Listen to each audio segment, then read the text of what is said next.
सुलझी पहेली। कैलाश की बर्फीली चोटियों पर सन्नाटा था, लेकिन माता पार्वती के मन में अशांति थी। रावण का बार बार कैलाश आना और अपनी उद्दंडता से वहां की मर्यादा भंग करना उन्हें स्वीकार नहीं था। एक दिन उन्होंने महादेव से स्पष्ट कह दिया, स्वामी, यदि ये रावण पुनः यहां आया तो मेरी अग्नि उसे भस्म कर देगी, उसे रोकिए। महादेव जानते थे कि विधि का विधान क्या है। उन्होंने रावण को रोकते हुए एक अंतिम वरदान दिया, रावण, अब तुम कैलाश मत आना। जब भी तुम मुझे याद करोगे मैं स्वयं तुम्हारे पास आऊंगा। रावण चला तो गया, पर उसके मन में एक अजीब सी शंका थी। वो नहीं जानता था कि महादेव का ये वरदान एक बहुत बड़े रहस्य की नींव था। लंका में हाहाकार। समय बीता।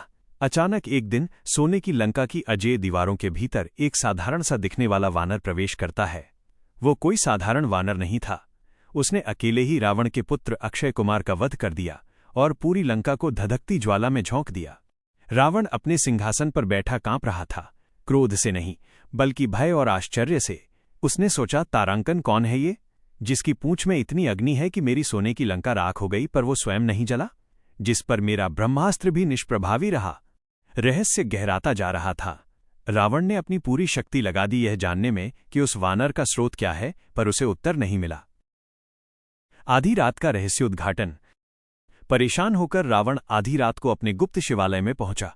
उसने महादेव का आह्वान किया। जैसे ही महादेव प्रकट हुए, रावण उनके चरणों में गिर पड़ा।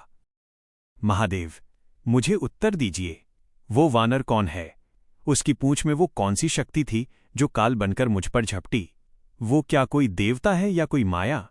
महादेव मंद मंद मुस्कुराए। उनकी मुस्कान में एक गहरा रहस्य छिपा था।